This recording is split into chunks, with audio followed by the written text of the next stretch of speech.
Okay, thank you very much, Yuyen and everyone for asking a lot of questions. So let's thank Yuyen again. Thank you very much. Oh, thank you very much. Actually, we have a lot of time for discussion and Q&A at the end of the morning session. Therefore, please ask any questions at that time for both Yuyen and next Toba-san. Yeah. And then, sorry, we are running out of time. So, do we want to have a break Or should we just continue?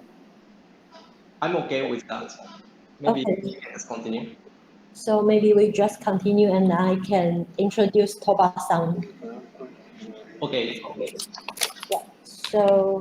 Uh, so Yoshiki Toba, Dr. Yoshiki Toba received a PhD degree in 2014 from the Graduate University for Advanced Studies. And he was a postdoc researcher at AGN University, ASI, as well as JSPS Fellow at SIA Kyoto University. And currently, he is an NRJ Fellow at the National Astronomical Observatory of Japan. And he is an expert on dust obscure of dust torus of AGNs and dust obscure galaxies. So today he is going to talk about an introduction of dust obscure AGNs view with multi-wavelength data. So Toba-san, could you just share the screen? Can you hear me? Yes, that's good.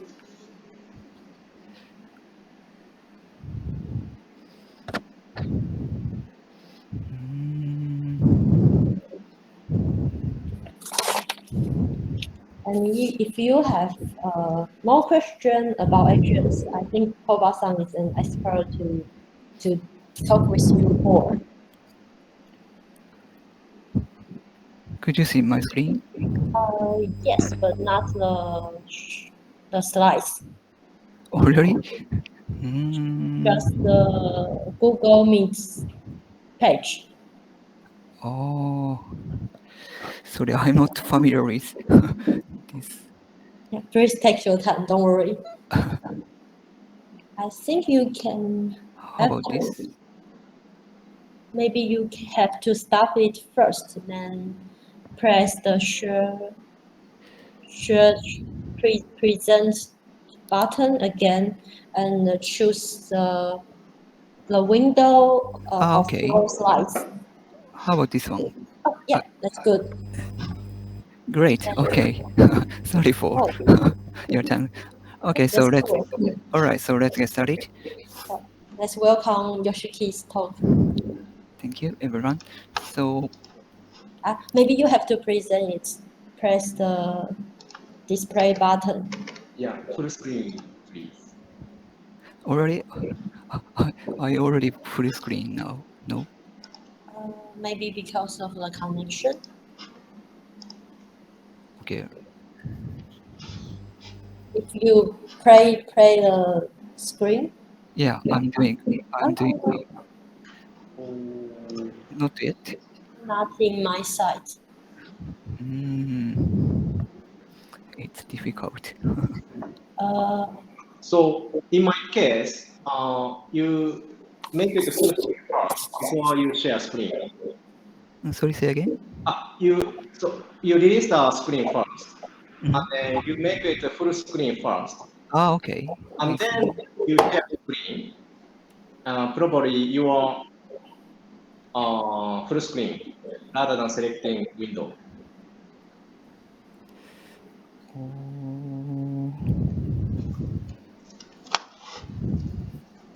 PowerPoint を最初にフルスクリーンにしといて、後からシェア。フルスクリーンするとシェアモードにできないんですよね。なんか。できない。これじゃ無理なんですよね、これじゃね、きっと。これは今、なんていうのかな。スライド一覧と、ズームアウトしちゃってるやつ。Sorry, can we have a 5 minutes break or? Okay. So maybe we come back at 10 past 10. 10. Okay. 34.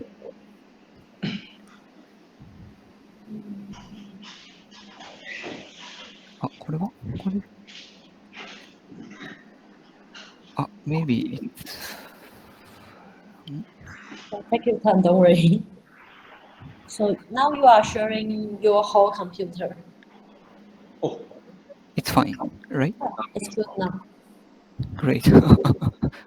So maybe we wait for 3 minutes. yes. Okay.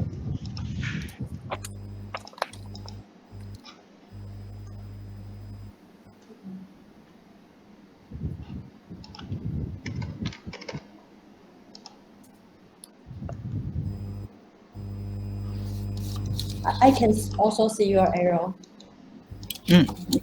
So I think it's good now. All right.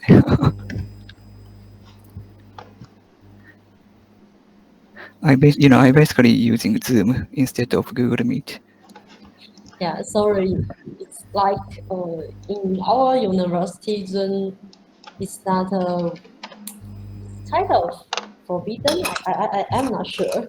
People really? prefer to use Google because I some see. security issue and like it's like our government prefer to ask us not to use Zoom.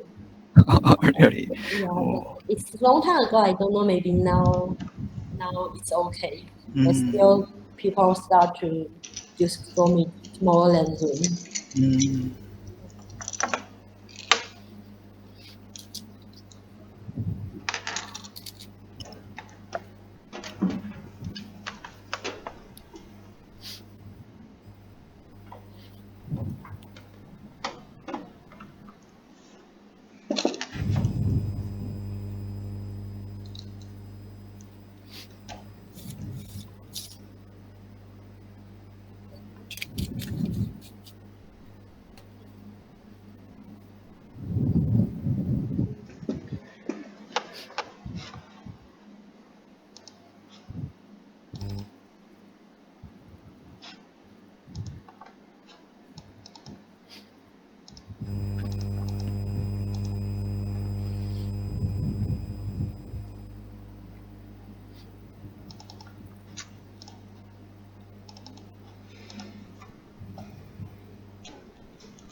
So, is it okay on your side?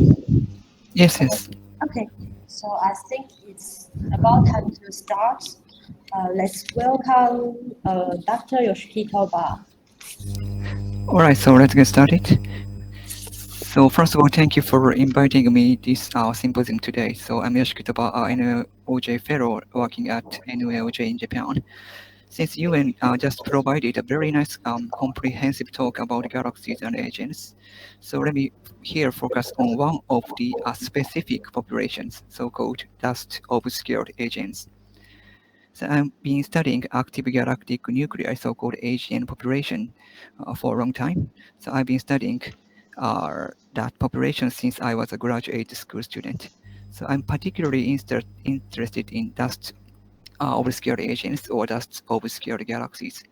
So far, I've performed an intensive search for that dusty agent population and investigated their physical properties and statistical properties, which were published in the following papers. So today, I'd like to review our findings for last, say, 6 or 7 years.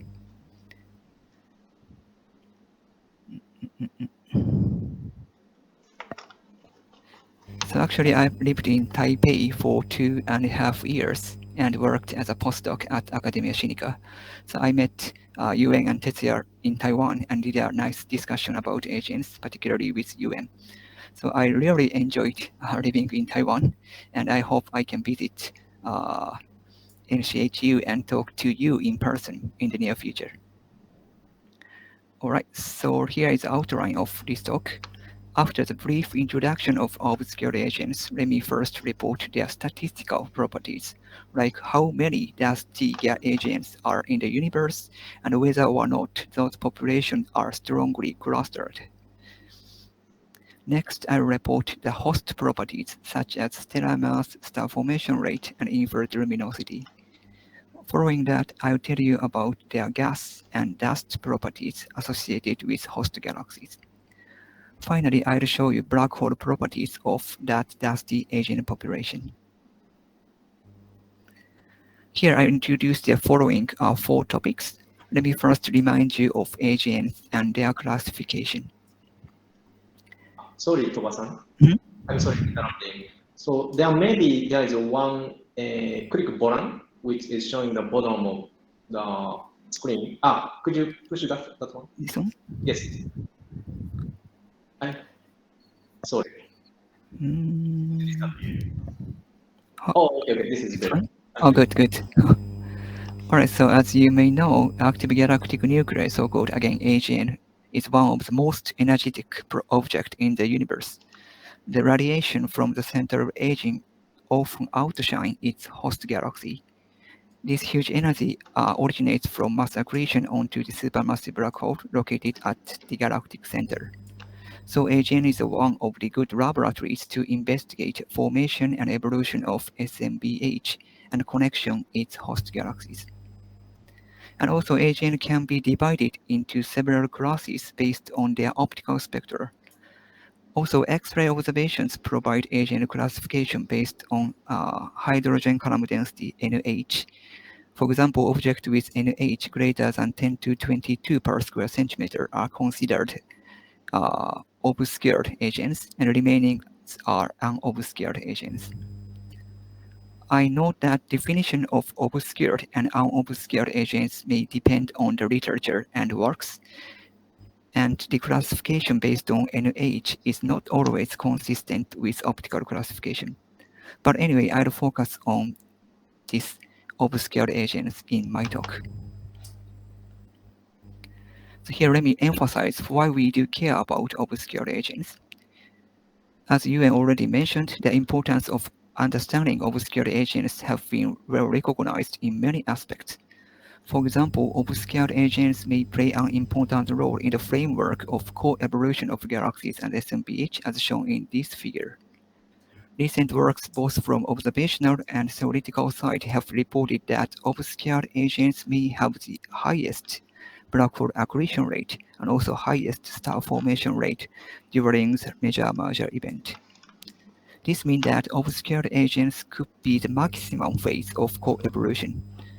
Also, some authors reported that clustering strength of obscured agents seems to be stronger than that of unobscured agents, suggesting that obscured agents may are progenitors of moderately massive galaxy clusters in the present universe. In addition, obscured agents, including Compton-thick agents with NH greater than 10 to 24 per square centimeter, could significantly contribute to the so-called cosmic X-ray background. Anyway, an important point here is that majority of agent population is obscured, and therefore the construction of complete census of agent activity requires identification of both obscured and unobscured sources, which is the point. Next, how to select obscured agents. So in order to construct a complete agent sample, systematic searches with multi-wavelength datasets have been conducted by many authors. This figure shows the so-called broadband spectral energy distribution (SED), covering from X-ray paired, optical, and mid-infrared regime for a typical unobscured agent. When obscuration parameterized by hydrogen column density gets larger, I mean for obscured agents, some agent signatures seen in optical to soft X-ray are suppressed like this. But infrared emission from dusty torus remains prominent. if we zoom in on the optical and infrared SED, we would expect that obscured agents are very bright in the infrared, but very faint in the optical, like this. So in other words, obscured agents tend to be redder in the optical and infrared color, which indicate that optical and infrared color is one of the good indicator for obscured agents. In my talk, let me highlight such agents, say dogs. Okay. So in my talk, let me focus on this dogs population. From now on, I'll give you the definition of dogs and the uniqueness of our dog survey.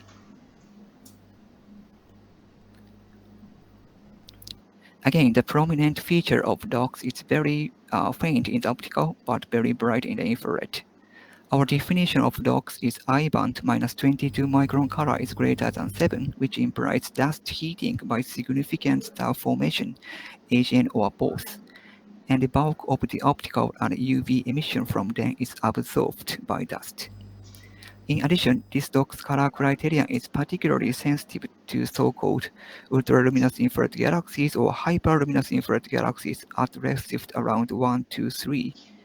These redshifts are very interesting epoch in terms of history of star formation and AGN activity in the universe. I'm showing the figure that summarizes the survey area and sensitivity of previous dog survey. And that color code represents number of dogs discovered in each field.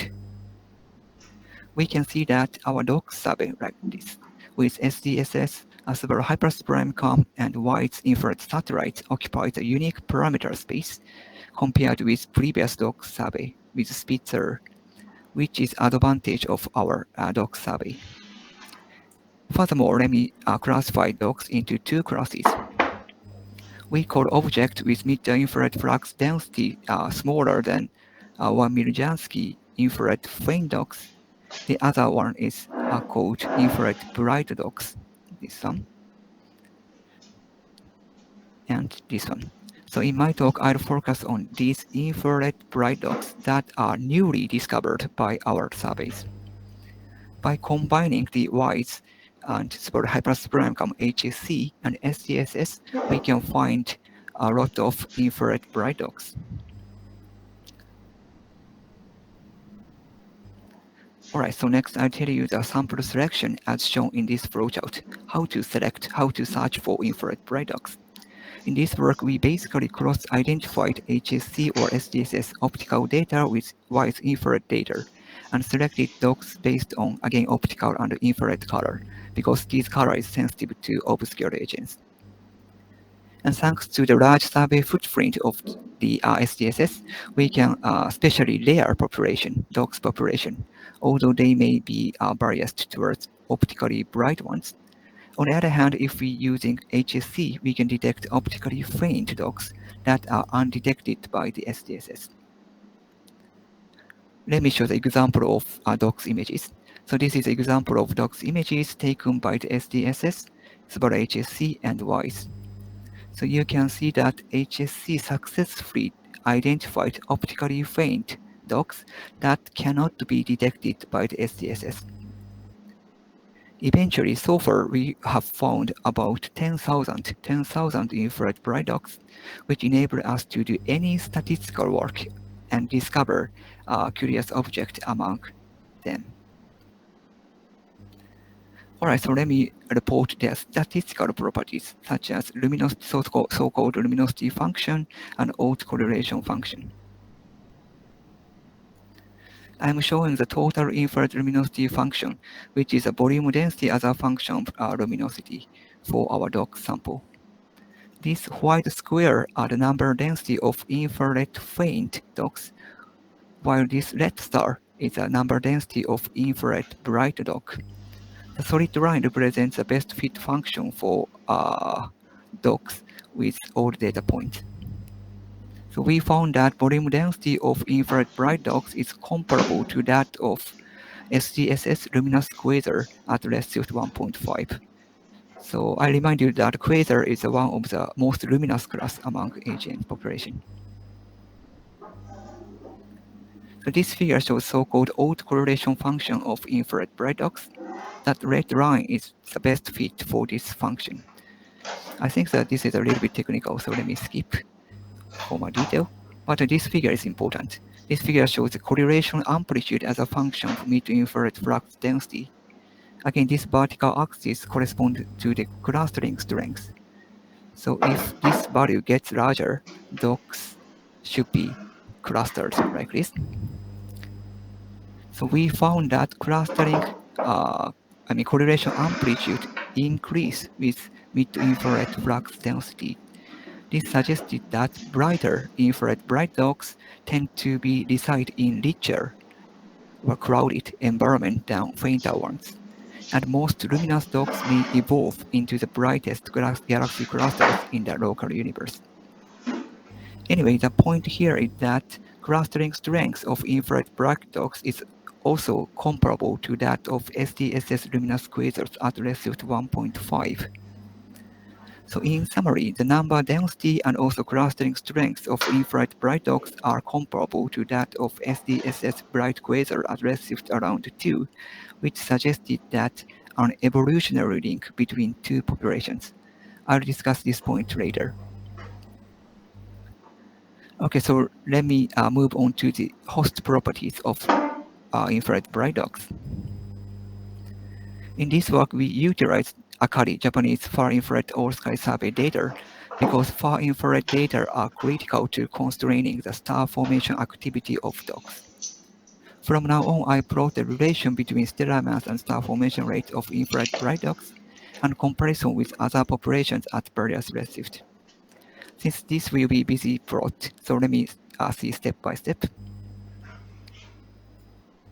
So this purple solid line is a so-called main sequence of normal star-forming galaxies at redshift less than 0.3 selected from the SDSS, which was actually reported by UN. And this cyan contours also local galaxies selected from Galax, SDSS, and White's legacy catalog. And also this light green line is again main sequence at redshift 1 and 2, and also 10 times above this relationship. Okay, and these yellow points are for local ULARCs at redshift less than 0.5. And then our infrared bright dogs are located here. As you can see, the most infrared bright dogs lie significantly above the main sequence, although the redshift of our sample is less than 1.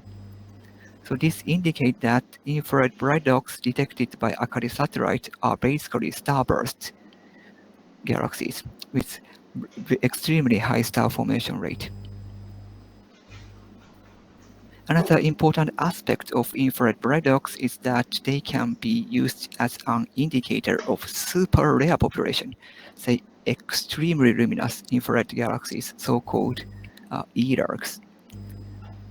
The candidate named White 1013 at redshift 3.7 was selected from SDSS optical and White infrared data, and we performed follow-up observations with SCUBA 2 sub-millimeter, JCMT again sub-millimeter, and SMA. We recently added photometric point taken by Sophia, so-called that is an aircraft with far infrared data. Thanks to those new datasets, we could plot the multi-wavelength data in this SED plane. Okay, SDSS and White mid-infrared, Sophia far infrared, and SCUBA 2 and SMA sub-millimeter and millimeter regime.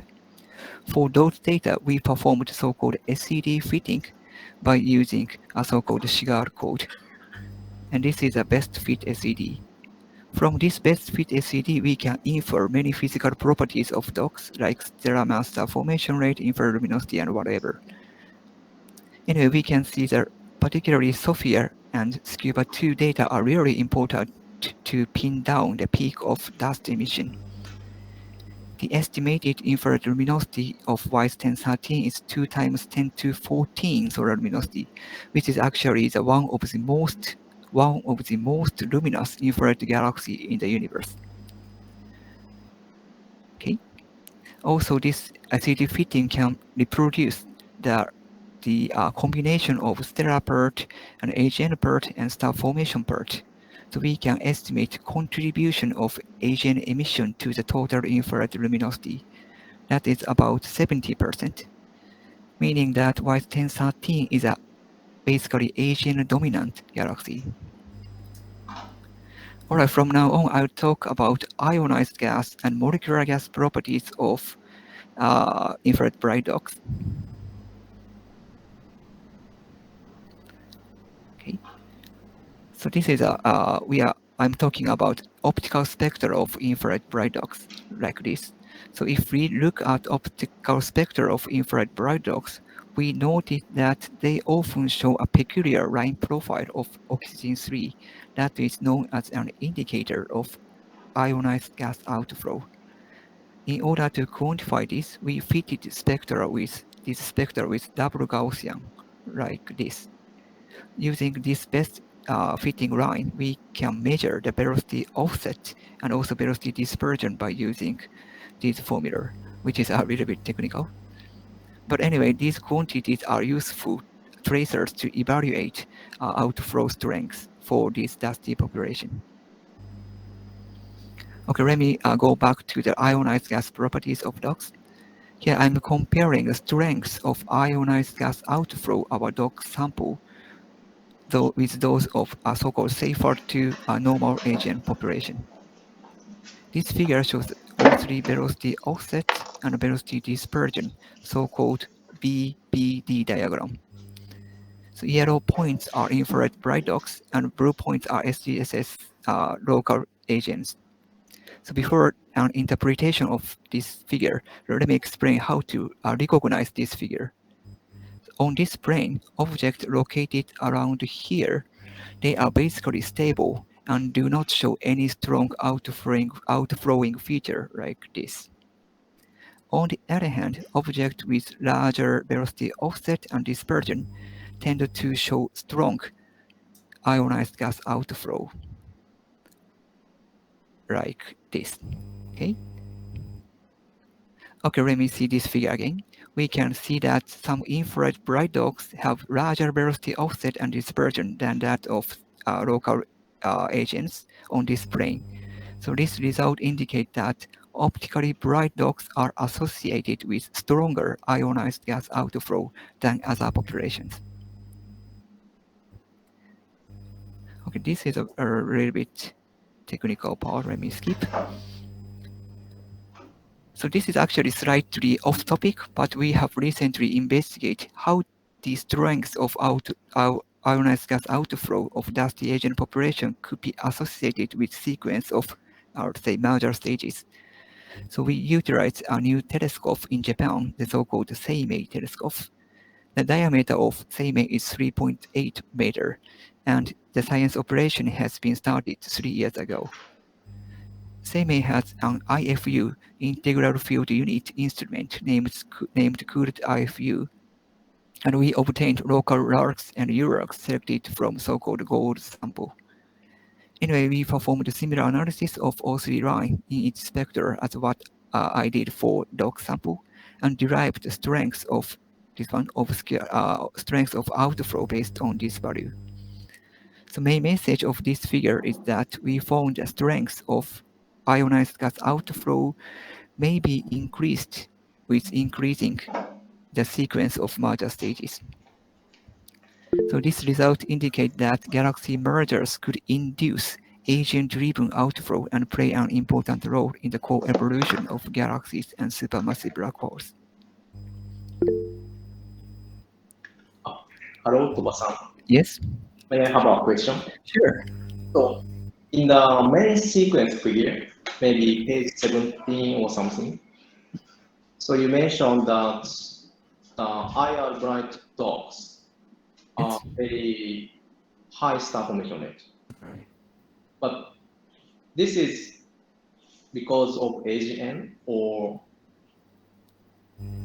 if you have AGN in IR dogs, then probably it gets brighter, right? then this SFR is due to the AGN, or I mean high SFR. No, actually, I think this is because these samples are detected by Akari far infrared data. So far infrared data are sensitive to star formation rate. And Akari far infrared data is not so sensitive. So these galaxies are basically very bright in the far infrared. That causes this high star formation rate for these populations. Okay, thank you very much. Thank you. I understand.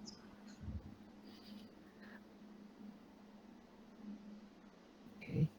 Yeah, if you have any questions, please interrupt me anytime.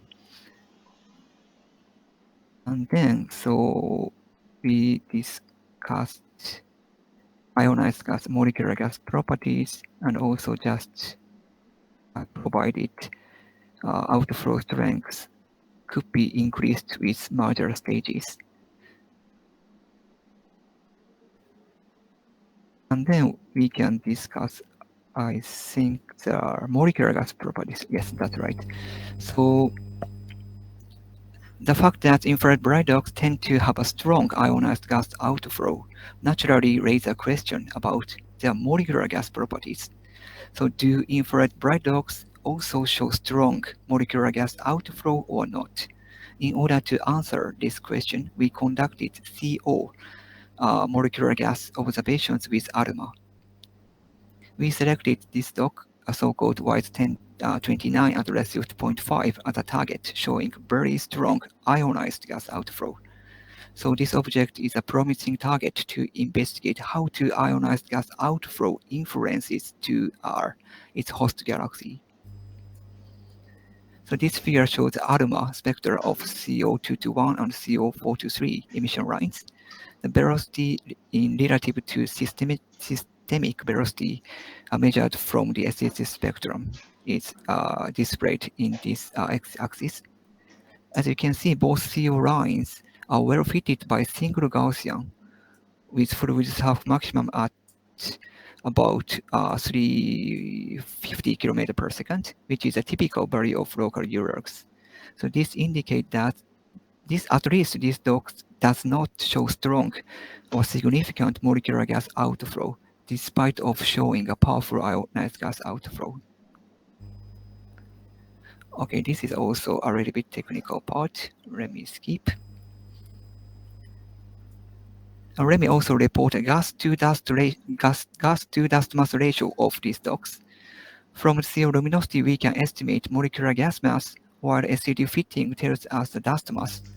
And also resulting gas to dust mass ratio is about 53, which is smaller than typical URLs. This suggested that white 1029 is a relatively dust-rich object, which is very natural because this is dust-obscured agents. Alright, so then I'll talk about nuclear properties derived from X-ray observations. So we observed an infrared bright dogs, so-called white 825, are received at 0.9 by using so-called Newster X-ray satellite. The excellent penetrating power of Newster unveils of the black hole properties of these dogs. We successfully detect its hard X-ray emission, which is actually the first detection by Newster in terms of infrared bright dogs. The estimated hydrogen column density is 10 to 24 per square centimeter, indicating that this dog is a Compton-thick agent. Okay. Also, the estimated black hole mass is 2.5 times 10 to 8 solar mass, and the Eddington ratio, which is a good proxy of mass accretion rate of SMBH. That Eddington ratio is about 0.7, which suggested that this dog harbor an actively growing black hole behind a large amount of gas and dust. And this is also, again, this is a little bit technical part, so let me skip. So I'm comparing the properties of infrared bright dogs viewed with Newster with other populations. Alright, so furthermore, I have to say that As you probably know, so-called ELO-zeta is also a very powerful instrument to reveal the AGN properties of dusty populations. As you may know, ELO-zeta aims at performing all-sky survey with X-ray. Here's an X-ray all-sky map taken by ELO-zeta, in which roughly 1 million X-ray sources have been detected so far. This figure shows effective area as a function of energy. This red line represents ELO-zeta.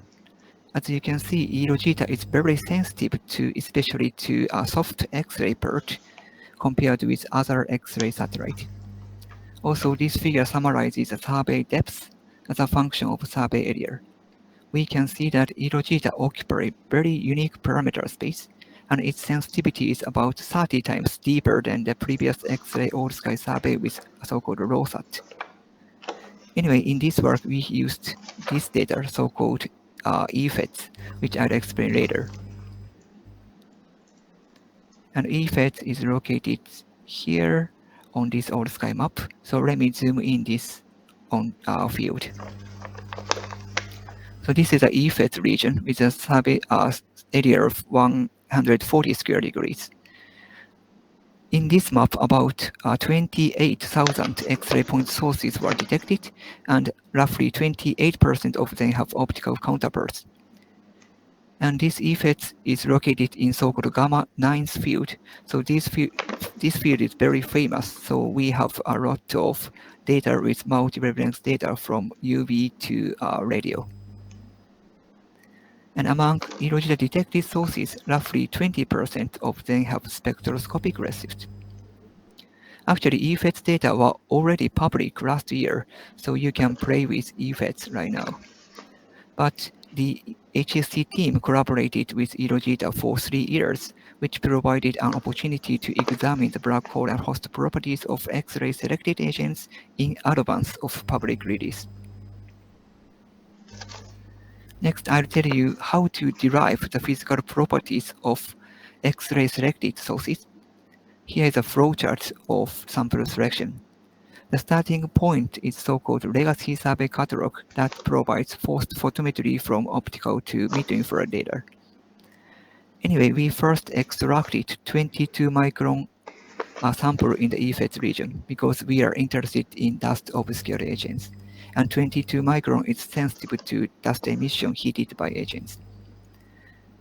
We then joined EFET X-ray point source catalog and about, say, 700 ELO-zeta detected objects and also 7,700 ELO-zeta undetected objects were left.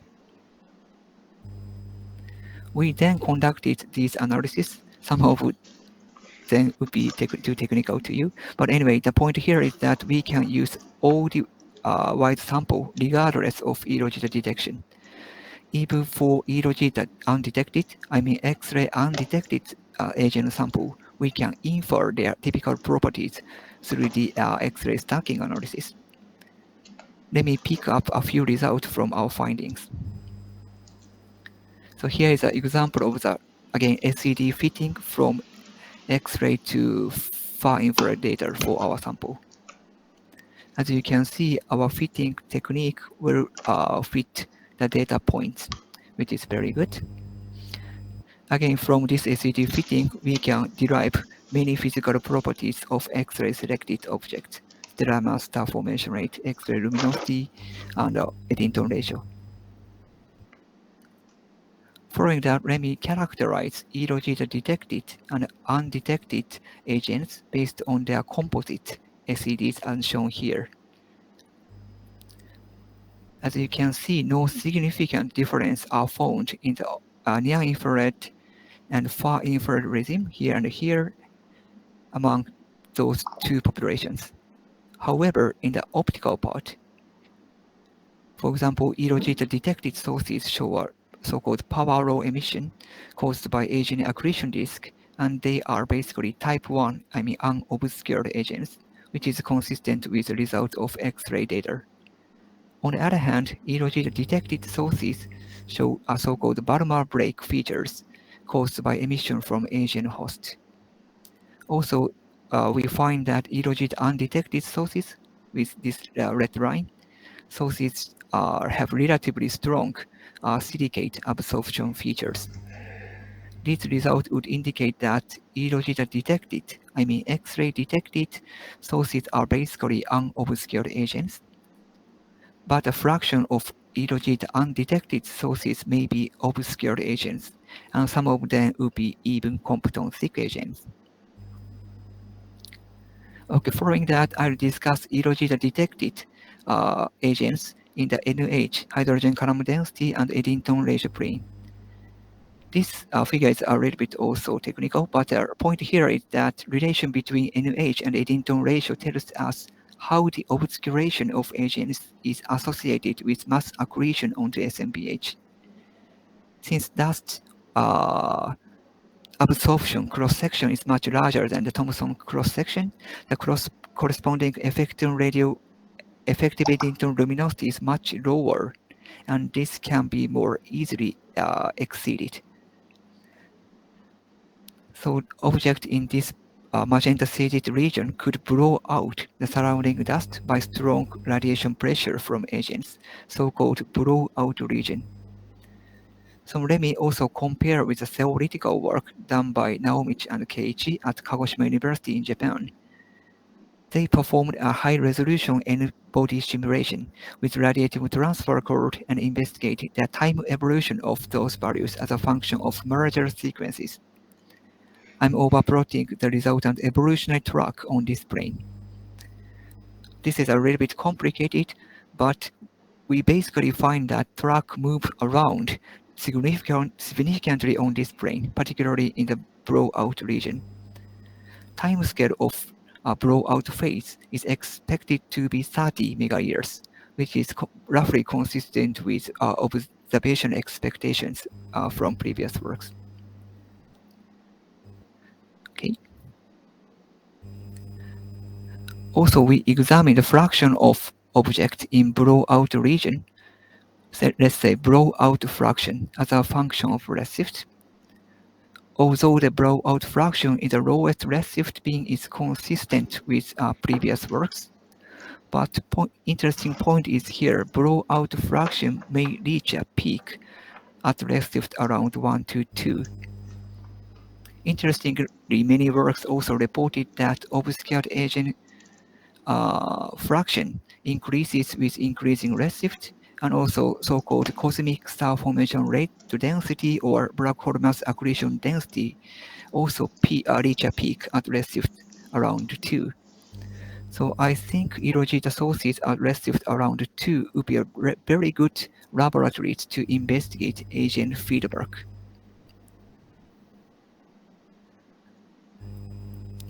Alright, so this is the last slide in my talk. So finally, let me discuss an evolutionary link between dogs population. I mean infrared faint dogs, infrared bright dogs we discussed on today, and hot obscured dust obscured galaxies, so-called hot dogs, by combining the old finding I presented so far. I'm also consider the link with other populations in the framework of the major event. Alright, so after a major merger, star formation is activated.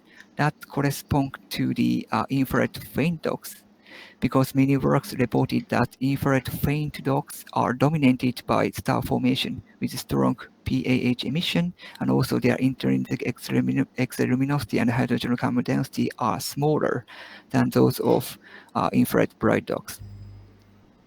After that, the agent activity starts, but star formation is still active. That phase may correspond to the, for example, Akari detected infrared bright dogs. Okay. Once agent activity reach a peak, they may be observed as E-larks or high-larks.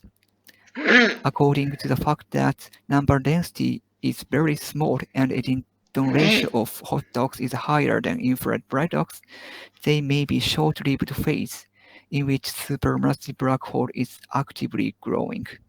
Okay, so actively growing phase might be correspond to the E-lark phase in our dogs population. After that, strong AGN radiation would blow out the surrounding materials that are observed, such as infrared bright dogs with strong ionized gas outflow. So I mean, object located here is their blowout phase. After the dog's phase, the central engine appears to us that are observed as luminous quasars, like this. Since volume density and clustering strength of luminous SDSS quasars and infrared bright dogs are comparable, that may be good evolutionary link between two populations. Alright, so let me summarize my talk. Thanks to the SDSS, the hypersuprime cam and whites, we successfully observed and discovered about 10,000 infrared bright dogs. We investigate their statistical and physical properties through the multi-wavelength dataset from X-ray to radio. Actually, I have 4 take-home messages in my talk. First, the volume density and clustering strength of infrared bright dogs are comparable to that of luminous SDSS quasars at redshift 2, which means that these two populations are evolutionarily linked. Second, they show active star formation based on stellar mass versus star formation plane. Okay, that population are basically detected by Akari far infrared satellite. And third, they often show strong ionized gas outflow, although infrared bright dogs does not show molecular gas outflow, which is still puzzling, but at least one dogs we can infer that conclusion. Fourth, some infrared bright dogs may be Compton-thick, very dusty population with a moderately high Eddington ratio. All right, that's it. Thank you for your listening. Thanks. A very great talk from Toba-san. So now I think we can move to a discussion session. So maybe I try to first ask a question. Mhm. That you show many physical properties and the mechanism of dogs like luminosity function and velocity offset of flows. Mhm. And I am curious about, you also show this evolution link among dogs. So do they, it's like they are very spatial, like population in galaxy evolution. So do they play a role on galaxy evolution, like they can affect the evolution of galaxy or something like that? Yeah, this is a very good question. So yes, so maybe you might consider that many, almost all galaxies could experience of dog's phase during their galaxy evolution. So which is still puzzling, but at least dogs are very special populations. So I believe that every galaxies are not always corresponding to the dog's phase during their life. So I think that especially infrared bright population like ultra-luminous infrared galaxies or hyperluminous infrared galaxies, dogs are very important path through their galaxy evolution because they are basically very luminous in the infrared and they often have a extremely high mass accretion rate and also star formation rate.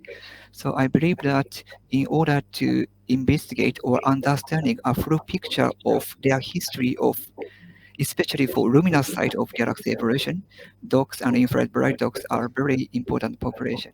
Okay, so you say they are like small populations, or do you have like what's the percentage among all the galaxies and or among the infrared bright galaxies? Right. Yeah, what's the fraction of them? Yeah, that's right, that's right.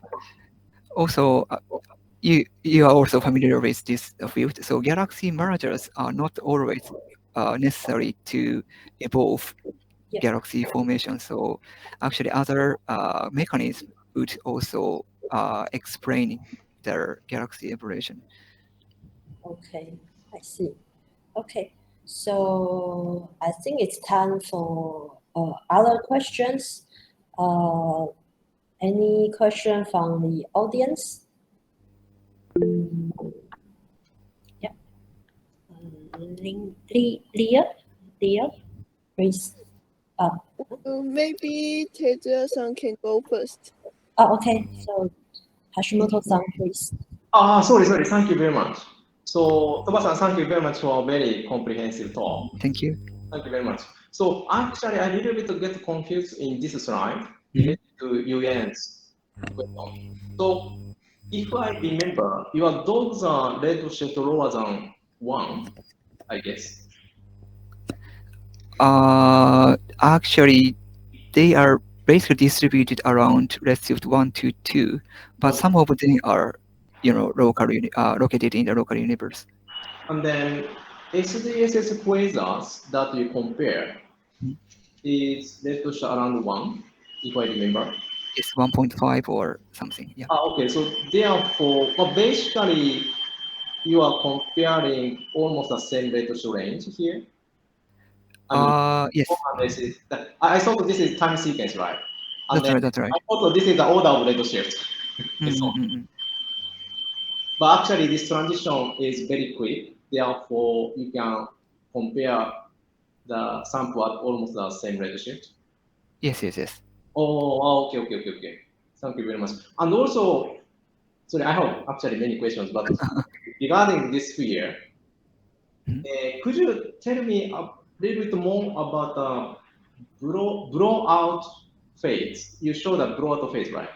Yes, that's right. Yes. This one. Where is the blowout phase in this diagram? I mean, SMBH growth of these irregular detected sources at redshift up to, say, redshift 2, so which is very interesting. Oh, that's cool.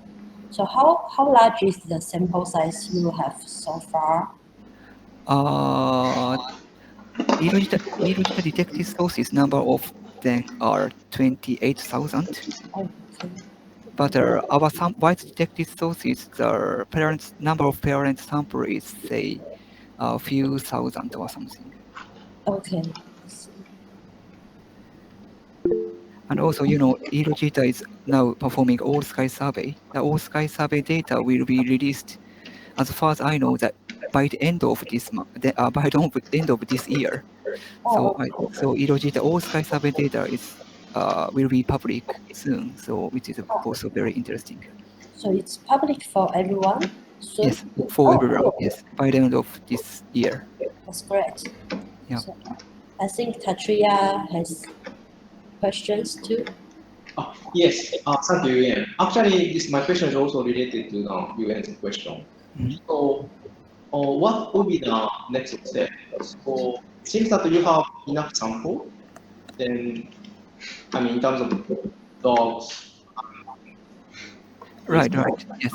So you don't need to increase more sample, or you want to do more detailed observations for each sample.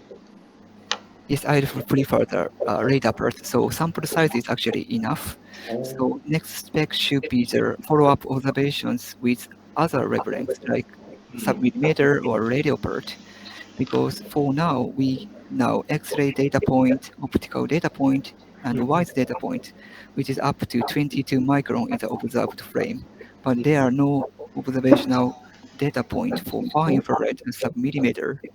I'm also interested in dust properties of X-ray detected sources. In order to investigate their dust properties, we require some millimeter or millimeter data. So I'm planning to submit, for example, JCMT Scuba 2, which is a good instrument to follow up observations with 450 micron data. I see. Actually, I was thinking, so because when you select a dog sample, so actually you use WISE or Sky and maybe SDSS or hyperscan cam. So therefore, in terms of field of view, actually optical data is limiting the number of samples. Yes, that's right. Then I just wonder, just curious. So is there any useful optical all sky data? Because now WISE is all sky. The E-Rogita all sky. Yeah.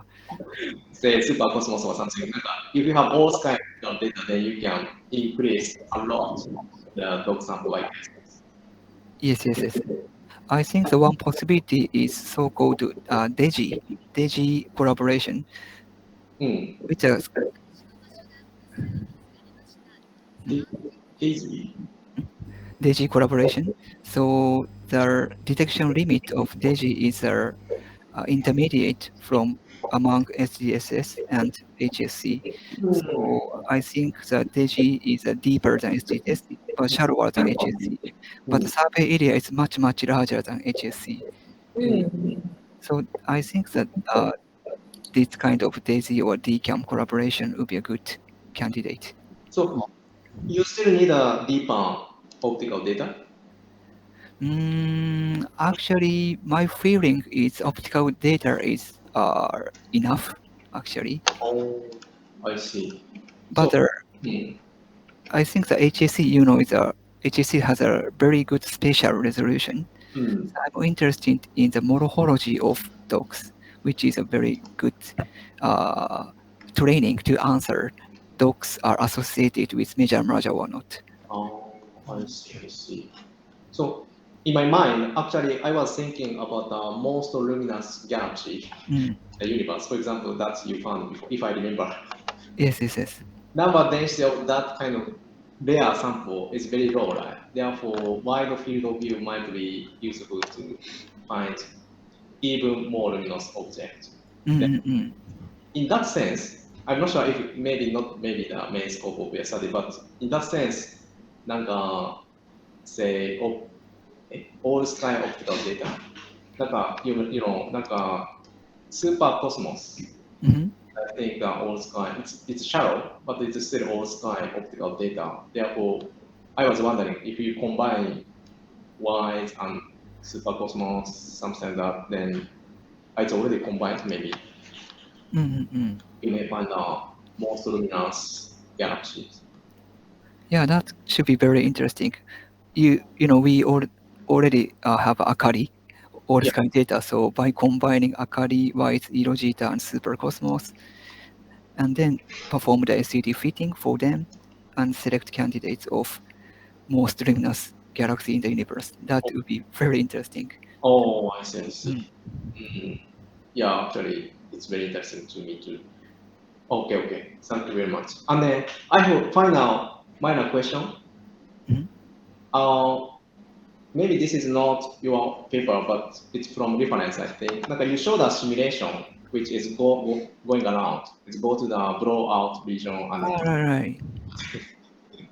This is a stupid question. So is there any, it seems that the starting point, there's a starting point, right? And it comes to the original place in this parameter space. I thought if you blow out the gas becomes less dense. Therefore, I didn't expect it to come back to the original place, but actually it comes to S to E. Starting point and ending point is the same. So is there any reason for this?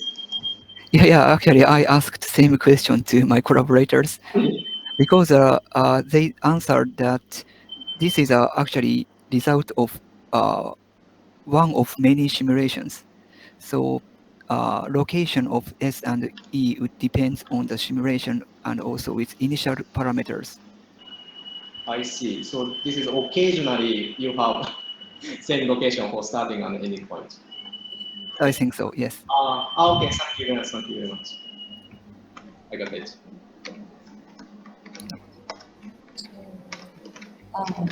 Thanks for the interesting discussion. Is there other questions from the audience? Students? Yeah. Okay, so I think it's also about the time, and I see new people are joining, and maybe we can take another group photo. So if you have a camera, please turn on it again. Yeah. Thomas. I think Toba-san is on the call. Please be careful. So yeah, so I'm going to take another group photo. So please smile to the camera. Another one.